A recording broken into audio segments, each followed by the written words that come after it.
This is the story of a girl who loves colors. This is the story of Haya Effendi, for whom love is the most beautiful color of life, without which life is colorless. This is the story of a person who limits love to just a word. This is the story of Park Jimin, who falls madly in love with a girl.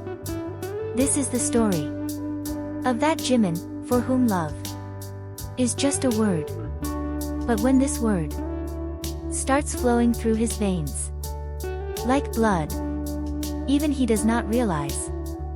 Haya, come on, get up now. I've been trying to wake you for so long. Don't you have to go to university today? Haya's friend had been trying to wake her for a while, but Lady Haya showed no sign of stirring. If you don't get up now, Haya, I'll wake you up my way, said Yusra, thinking for a moment. She picked up the water jug from the bedside table and without a second thought, poured it over Haya. What's happening? Haya suddenly woke up in a fluster from the water being poured on her. Nothing much for now, but if you don't get up immediately, a lot will happen, Yusra scolded her. What is it, Yusra? Why do you always become an enemy of my dreams? Oh, my prince was just about to make his entrance, but no, you just couldn't handle that, could you? You always have to show up out of nowhere, Haya complained dreamily.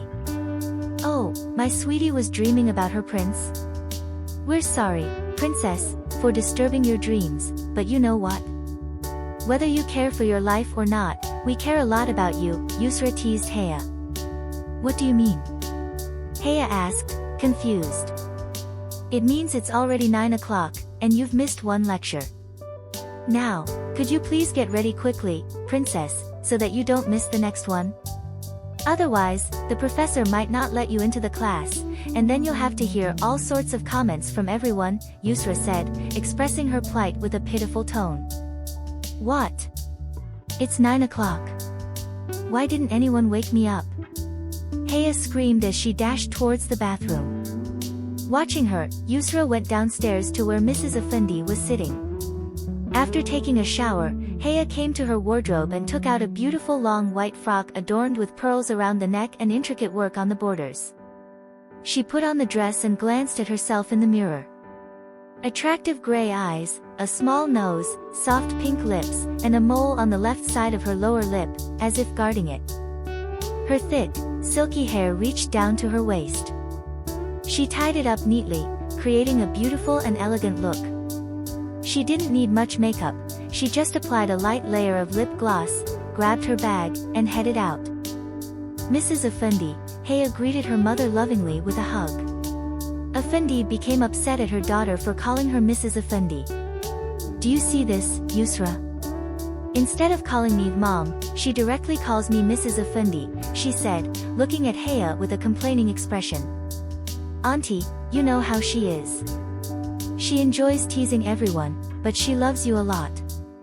She only says that to tease you, Yusra said, ready to say more, but noticing Haya's gaze on her, she decided to support Haya, knowing that she'd get roasted later if she didn't. We're heading to the university now. Goodbye, Mama, Haya said as she prepared to leave, but Mrs. Effendi stopped her. Haya, dear, at least have breakfast before you go. Nothing will register in your mind on an empty stomach. We'll eat something at the canteen. You make sure they have breakfast, Haya replied seriously, then teasingly kissed her mother on the cheek. You silly girl, even at this age, you can't stop teasing me, Mrs. Effendi blushed at her daughter's antics. You're so cute, Mama. Ha ha ha, Haya laughed as she bumped shoulders with Yusra, implying that she should also lighten up instead of always being so serious. Alright, Auntie, we should get going now, or they'll lock us out of the class. Goodbye, Yusra said. This is Effendi Villa, beautifully designed and always attracting the attention of those who see it. This scene takes place at London Airport, where 5 cars filled with guards pull up. When the cars stop and the door of a black Mercedes opens, all the guards take their positions. A man of commanding presence steps out of the black Mercedes. His deep blue ocean-like eyes hold many secrets.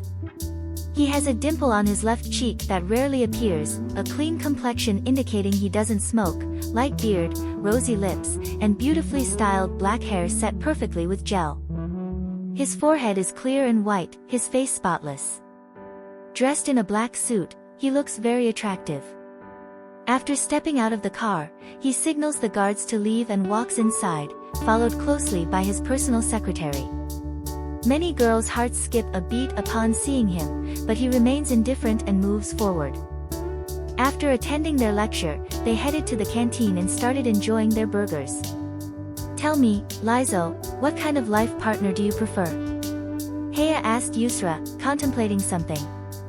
"I've never really thought about it. What's the point of thinking if the reality turns out to be the opposite?" Yusra replied calmly. "But I've thought about it," Haya said. "Oh really? What have you thought? Would you care to share with us?" "Well, listen, one should marry someone who is loving and caring, good-looking, and most importantly, not grumpy or sulky," Haya shared her opinion. "And what if, my dear Haya, you end up with someone who is the complete opposite, like a grumpy guy? What will you do then?" "God forbid. Why are you jinxing me? Sometimes I think you're not really my friend."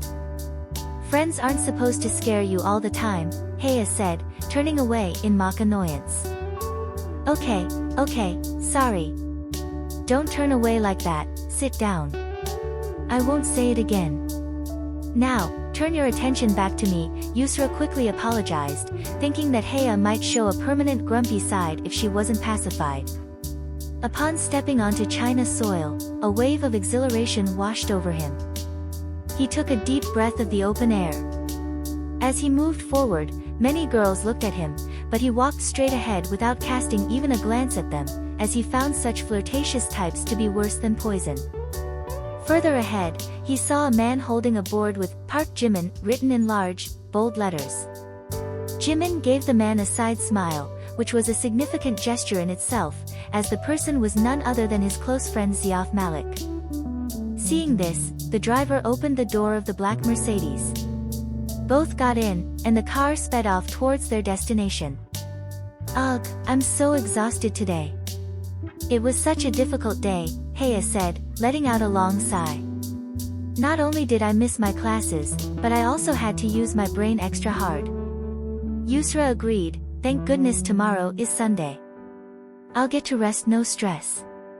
But listen, we definitely need to go shopping tomorrow." "No, Yusra, let's skip the shopping tomorrow. I'm not in the mood. We can go some other day," Haya responded. "No, I mean tomorrow, as in tomorrow. If you don't come, then don't show me your face." Haya used another tactic to get her way, which was successful. "Alright, you'll come too. Just remember," Yusra said, finally giving in, knowing that arguing with Haya was pointless. Both of them chatted as they headed back. The black Mercedes stopped at Jimin Mansion, and the guards opened the door. After the car was parked in the porch, Park Jimin stepped out with all his commanding presence. Seeing him, all the staff stood respectfully. Park Jimin entered the mansion with his imposing demeanor and made his way towards the stairs. The staff, aware of Park Jimin's temper, quickly got back to their tasks, knowing how easily he could get angry. He turned the handle of his massive room and entered. The room was grand and spacious, with a large bed, a plush sofa, and a glass wall on one side. Outside the glass wall was the swimming pool. Above the bed, on the wall, was a large portrait of him, showing a slight glimpse of his dimple. Park Jimin, always wearing a serious demeanor while meeting everyone, felt his head growing heavy from fatigue, likely due to the travel. He took a white shirt and black trousers from the wardrobe and headed to the bathroom. After freshening up, he emerged from the shower, feeling rejuvenated and fresh. It was quite late, and he was starting to feel sleepy. He lay down on the bed and, due to lack of sleep during the journey, fell into a deep slumber within minutes. The next morning, Haya got up early because she had to go shopping. She wore a simple yet beautiful black frock with her hair open and a black scarf draped around her neck like a muffler. As she applied a bit of kajal to her gray eyes and a light layer of lip gloss, Yusra entered the room. "Mashallah," Yusra exclaimed spontaneously, and Haya smiled at her through the mirror. "Haya, you look so beautiful today. The black color really suits you," Yusra said admiringly.